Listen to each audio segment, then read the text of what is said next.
Hey everyone! Before we dive into this incredible story, let me ask you something. Where are you watching from today? Drop your city or state in the comments. I love hearing from all of you. And if you enjoy stories about karma and justice, make sure to hit that subscribe button. You won't want to miss what happens next. The smell of magnolias used to comfort me. That night, standing on the sidewalk outside my own home in Savannah, Georgia, with a cardboard box of my belongings at my feet, the scent made me want to vomit. I had been married to Richard for 35 years. 35 years of making his breakfast, ironing his shirts, hosting his dinner parties, and supporting every single one of his real estate ventures. I was 62 years old, and I had just been told I was no longer welcome in my own home. Let me back up a few hours. I had spent 2 weeks in Tampa, Florida, helping my younger sister Carol recover from gallbladder surgery. She was doing better, finally able to walk around without wincing, so I decided to come home a day early. I wanted to surprise Richard. Maybe we could go to that little Italian place on River Street he always talked about but never took me to. I took a cab from the airport because I didn't want to bother Richard for a ride. The driver dropped me off at our Victorian home on Gaston Street, right on Forsyth Park. We'd bought this house 20 years ago when it was falling apart. I'd spent countless weekends stripping wallpaper, refinishing floors, choosing paint colors. Every inch of that house had my fingerprints on it. I walked up the front steps, fumbling for my keys in my purse. The porch light was on, which was strange. Richard usually forgot to turn it on. I found my key, slid it into the lock, and nothing. It wouldn't turn. I tried again. Pushed harder. Wiggled it. Nothing. My heart started beating faster. Maybe the lock was broken? I rang the doorbell. Footsteps. Quick ones. Not Richard's heavy, deliberate steps. The door opened, and there she was. A young woman, maybe 28 or 29, with long auburn hair and a face that belonged on a magazine cover. She was wearing my bathrobe, the silk one with the embroidered roses that Richard had given me for our 30th anniversary. "Can I help you?" she asked, like I was a door-to-door salesman. I couldn't speak. My brain was trying to process what I was seeing. "Who is it, babe?" Richard's voice called from inside, from our bedroom by the sound of it. The woman turned her head slightly. "Some older lady. I think she's confused." Richard appeared behind her. He was wearing his pajama pants, no shirt. His gray chest hair was visible. He looked annoyed at first, then his face went pale when he saw me. "Margaret, you're back early." "Richard, what is going on? Who is this woman? Why is she wearing my robe?" The woman laughed, a tinkling, cruel little laugh. "Oh, this is Margaret?" She looked me up and down. I thought she'd be taller. Richard stepped out onto the porch, pulling the door mostly closed behind him, like he was protecting her from me. From me. "We need to talk," he said. His voice was cold, businesslike, the same tone he used when negotiating property deals. "Yes, we do." "Richard, I demand an explanation. Who is that woman?" "Her name is Amber. She's been working at my company for 2 years. And she's going to be living here now." "Living here? This is my house." "Actually," Richard said slowly, "it's not. The deed is in my name. Always has been. Remember? You signed it over to me 15 years ago for tax purposes." I did remember. He'd assured me it was just paperwork, that it didn't change anything, that I'd always be taken care of. "Richard, we've been married for 35 years. I gave up my career for you. I raised our children. I supported every single thing you've ever done. And I appreciate that," he said. "But things change. People change. I've changed." Amber appeared at his side, sliding her arm through his. She wasn't even trying to hide her smirk. "Babe, it's getting cold. Can we wrap this up?" Richard nodded. "Margaret, I had my lawyer draw up divorce papers. I left them on the kitchen table with your things. Sign them, and this can be painless." "Painless?" I whispered. "You can have the car, the old Volvo, and I'll give you enough money to get a hotel for a few weeks. That's more than fair, considering you brought nothing into this marriage." Nothing. The word hit me like a physical blow. I brought nothing? I quit my job as a senior librarian at the Savannah Public Library to raise our children. I managed this household for 35 years. I nursed your mother when she was dying of cancer. I brought nothing? Richard sighed, like I was boring him. This is exactly why I didn't want to do this in person. You always get so emotional. Look, Margaret, the kids are grown. They have their own lives. You and I have been living like roommates for years. Amber makes me feel alive again. Young again. Amber beamed up at him. We're going to travel the world, she announced. Paris, Tokyo, Bali, all the places he never got to see because he was stuck here. Stuck here? In the home I made for us. With the family I raised for us. Richard, please. Can we at least talk about this? Go to counseling? There's nothing to talk about. My mind is made up. He reached inside and grabbed a cardboard box. I recognized it as the one we kept Christmas decorations in. Now it held a jumbled mess of my clothes, some toiletries, and a few books. I had Amber pack some of your things. She was quite efficient, actually. I looked at the box. 35 years of marriage, and my life fit into a cardboard box. What about my mother's jewelry? The china set? My grandmother's quilt? Amber's voice came from behind Richard. Oh, I loved that quilt. The colors go perfectly with the guest room. I've already put it on the bed. I felt something snap inside me. That quilt had been in my family for 4 generations. My great-grandmother had sewn it by hand during the Great Depression. Richard, that quilt is a family heirloom. It's not for her to use. Amber shrugged. Possession is 9/10 of the law, right, babe? Richard patted her hand. We can discuss personal items later, Margaret. Right now, you need to leave. You're trespassing on private property. I stared at him. This man I had loved for more than half my life. This man I had trusted with everything. This man who was now treating me like a stranger, like an inconvenience, like garbage. Where am I supposed to go? That's not really my problem anymore. Richard's voice was flat. I'm sure you'll figure something out. You always were resourceful. He handed me an envelope. Here's a check for $2,000. That should cover a few weeks at a motel while you figure things out. And the divorce papers are in there too. Sign them quickly and we can avoid any unpleasantness.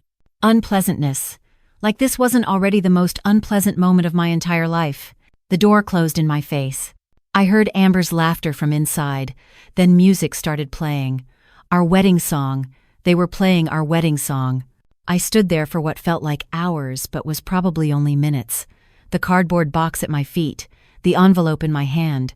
The magnolia-scented air mocking me with its sweetness. Eventually, I picked up the box and walked away. I didn't know where I was going. I just knew I couldn't stand there anymore. I ended up on a bench in Forsyth Park, watching the fountain spray water into the night air. Tourists walked by, laughing, taking pictures.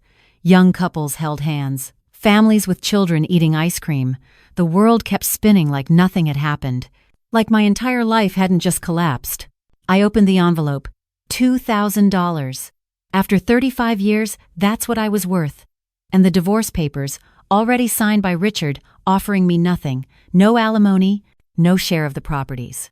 No acknowledgement of my contributions to our marriage. I went through my purse. $73 in cash. A credit card that Richard had probably already canceled. My driver's license. Some old receipts. And then my fingers touched something I'd forgotten about. A small brass key, tarnished with age, tucked into a hidden pocket of my wallet. My mother's key. My mother, Eleanor, had passed away 7 years ago.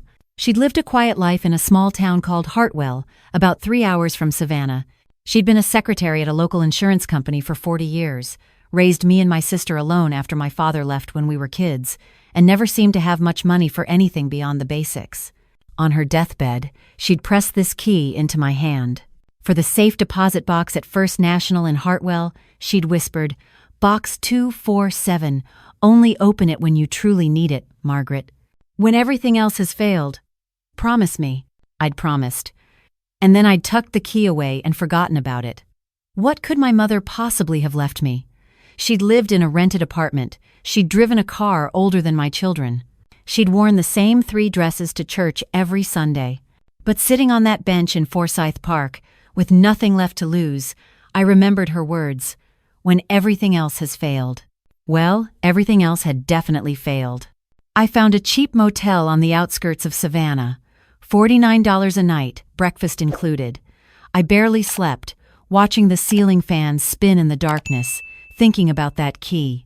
At 7 a.m., I got in my old Volvo and drove to Hartwell. First National Bank was a small brick building on Main Street, squeezed between a hardware store and a bakery. It looked like it hadn't changed since 1950. A friendly woman named Dorothy helped me. She was probably in her 70s herself, with white hair and glasses on a chain around her neck. "Box 247, she said, checking her records. "Oh my, that box has been here for a very long time. Let me see. Opened in 1962. Eleanor Mitchell. Are you her daughter?" "I am." I showed her my ID and my mother's death certificate, which I'd kept in a folder of important documents. She passed away 7 years ago. "I'm so sorry for your loss, dear." Eleanor was a lovely woman. She used to bring me cookies every Christmas. Dorothy led me down a narrow staircase to the basement vault. This way. The vault was cool and quiet. Rows of metal boxes lined the walls. Dorothy used her key and my key together, and box 247 slid out. "Take your time," she said, leaving me alone with my mother's secret. My hands trembled as I opened the lid. Inside was a manila envelope, thick with papers, a small velvet pouch, and a handwritten letter. I opened the letter first. "My dearest Margaret, if you're reading this, then the worst has happened. I'm so sorry, my darling. I always hoped you'd never need to open this box. I hoped Richard would take care of you forever, but I knew, in my heart, that he might not. Men like Richard often don't. I've kept this secret my whole life. I never told you because I didn't want it to change you. I wanted you to be strong and independent, not dependent on money you didn't earn.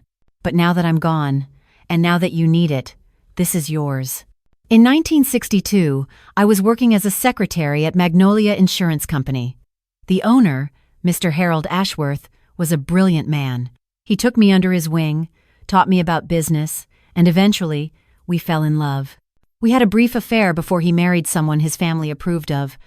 I left the company soon after. What I never told anyone was that Harold gave me something before we parted ways. Not out of guilt, but out of genuine care. He gave me shares in the company. A lot of shares. 20% of Magnolia Insurance Company. Margaret, Magnolia Insurance was bought by Atlantic Southern Financial in 1987. Atlantic Southern was then acquired by National Trust Corporation in 2005. Those shares have split and grown over the decades.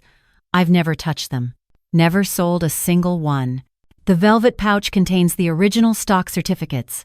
The manila envelope contains the legal documentation proving your inheritance rights as my sole beneficiary for this specific asset.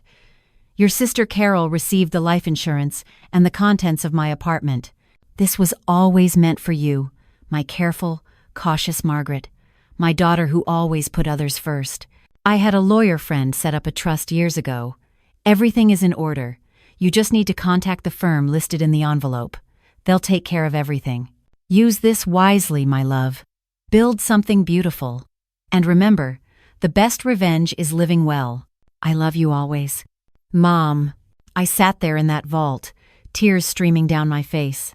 My mother, who had clipped coupons and reused tea bags, who had worn hand-me-down clothes and never taken a vacation, had been sitting on a fortune for over 60 years. I opened the manila envelope with shaking hands. Legal documents, stock transfer paperwork, and a letter from a law firm in Atlanta called Morrison & Associates. And at the bottom of the stack, a recent statement. Current estimated value of Eleanor Mitchell Trust Holdings in National Trust Corporation, $52,400,000. $52 million. I read the number 3 times. Then I laughed. Then I cried. Then I laughed again until Dorothy came down to check on me. I drove to Atlanta that same day. Morrison & Associates was located in a gleaming high-rise in Buckhead. I walked in wearing the same wrinkled clothes I'd been wearing since Richard threw me out, my hair unwashed, my eyes red from crying. The receptionist looked at me like I was lost. "Can I help you?" Her tone suggested she hoped I was in the wrong building. "I'm Margaret Patterson. I need to speak with someone about the Eleanor Mitchell Trust." The receptionist's expression changed instantly. "One moment, please." She picked up the phone, whispered urgently, and within 30 seconds, a man in an expensive suit appeared. "Mrs. Patterson, I'm David Morrison. We've been waiting for you. Please, Come with me." David Morrison was in his 50s, distinguished, with kind eyes. He led me to a corner office with views of the Atlanta skyline. "We've maintained this trust for your mother since 1978, he explained. "She was very specific in her instructions. The assets were only to be transferred upon her death, and only when you personally accessed the safe deposit box. She wanted to make sure you'd come to us when you were ready." I told David everything. About Richard, about Amber, about the cardboard box and the $2,000 check. His face grew increasingly grim as I spoke. "Mrs. Patterson," he said when I finished, "you've been married to this man for 35 years. In Georgia, you're entitled to equitable distribution of marital assets, regardless of whose name is on the deed.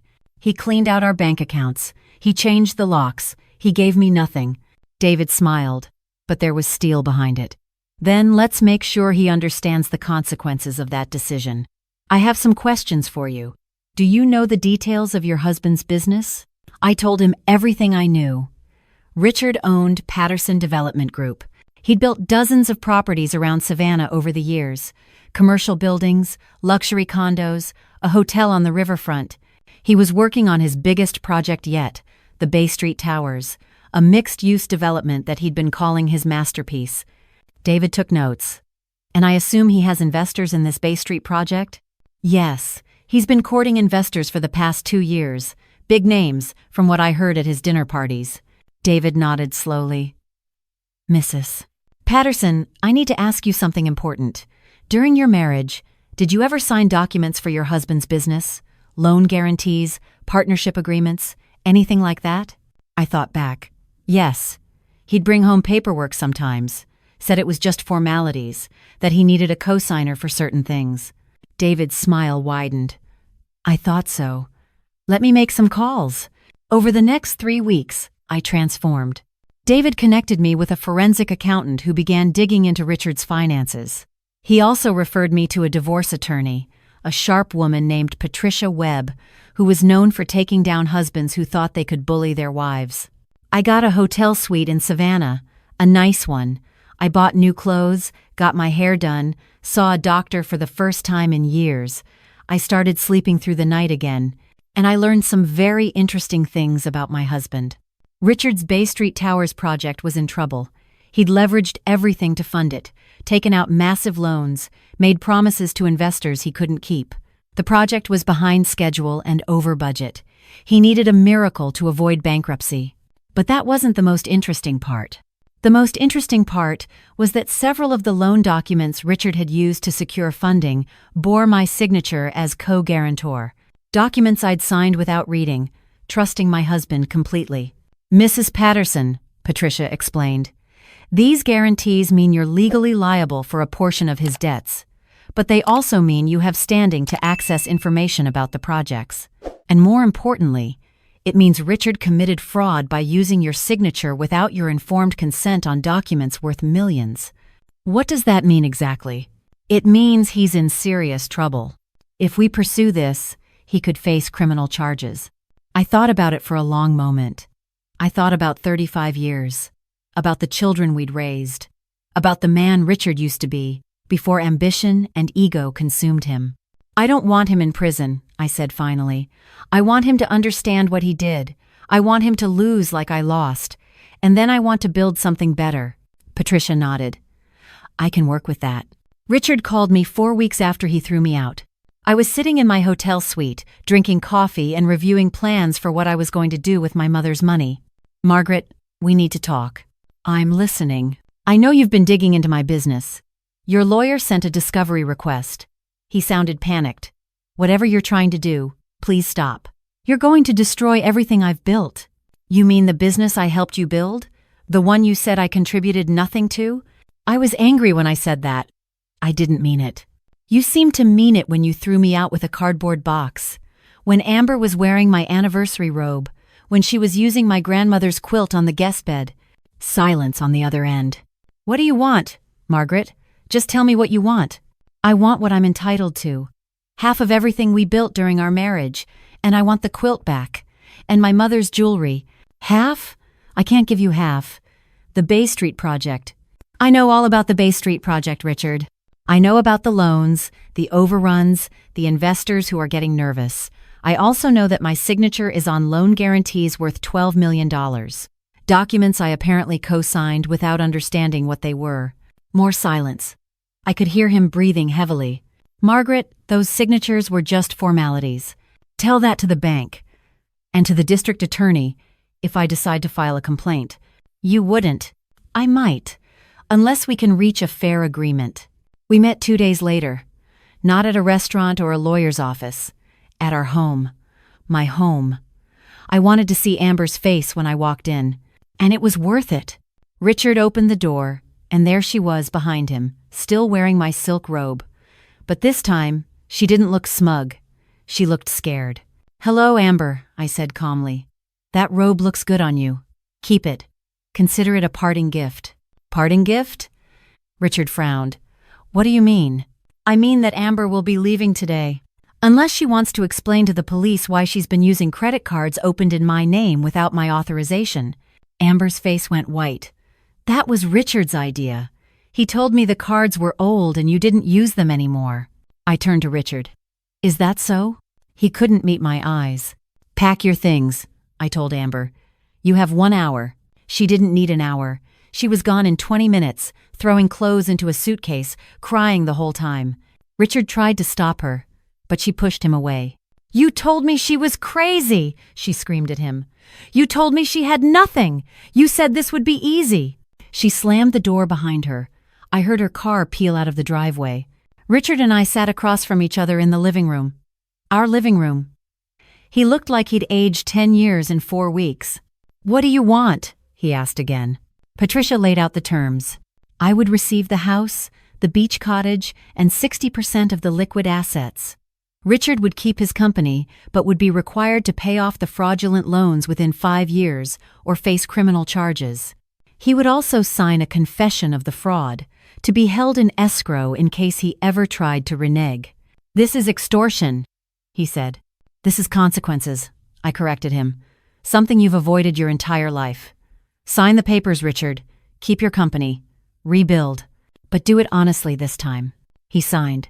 That was 6 months ago. I sold the Victorian house. I couldn't live there anymore. Not after everything that happened, but I got a fair price for it, $3 million. Richard didn't contest it. With my mother's money and the divorce settlement, I had more than enough to do something meaningful. I bought a building on Broughton Street in downtown Savannah, an old department store that had been empty for years. I spent 4 months renovating it, and last month I opened the Eleanor Mitchell Community Library and Learning Center. It has 3 floors. The first floor is a free library with over 50,000 books. The second floor has computer labs, tutoring rooms, and job training resources for adults trying to get back on their feet. The third floor is a children's wing with reading programs, homework help, and summer camps. My mother believed in education. She believed that knowledge was the one thing nobody could take away from you. This library is her legacy. At the grand opening, the mayor gave a speech. Local news covered the event. Hundreds of people came through the doors on that first day. Children, parents, seniors, job seekers, students. A little girl, maybe 7 years old, walked up to me as I was standing near the children's section. Her eyes were wide with wonder. "Is this really free?" she asked. "All these books? And I can just take them home?" "That's right," I told her. "You can borrow as many as you want." She threw her arms around my waist. "Thank you," she whispered. I looked up and caught the eye of a man standing nearby. He was about my age, with silver hair and a gentle smile. He'd been volunteering with the setup for weeks. His name was Walter. He was a retired English teacher. "That was beautiful," he said. I smiled at him. She reminds me of me at that age, before I knew anything about the world, when I still believed anything was possible. "Anything is possible," Walter said. "You're proof of that." We had coffee the next day, and dinner the day after that. And now, 2 months later, I can say that I've found something I never expected to find at 62 years old: a second chance. Richard's Bay Street project failed. I heard about it through the grapevine. He lost most of his investors, had to sell off properties to cover debts. He's still working, still developing, but on a much smaller scale. Last I heard, he's dating a woman his own age, a widow who runs a bed and breakfast. Maybe he's learned something, maybe not. I don't really think about him anymore. Amber tried to come back to him when she heard I wasn't pressing charges. He turned her away. She moved to Miami, I think. Got a job at a real estate firm there. I hope she grows up eventually. I hope she learns that taking from others doesn't make you rich. My children, Marcus and Jennifer, were shocked when they heard about the divorce. Even more shocked when they heard about their grandmother's money. They'd had no idea. Marcus flew in from Seattle, Jennifer from Boston. We spent a week together, just talking, really talking, for the first time in years. They're both volunteers at the library now, when they can visit. Marcus is teaching a coding class. Jennifer runs a book club for young mothers. So that's my story, everyone. From a cardboard box on Gaston Street to building something that will help this community for generations to come. If you enjoyed it, please give it a like. And I'm serious about wanting to know where you're watching from. Your comments mean the world to me.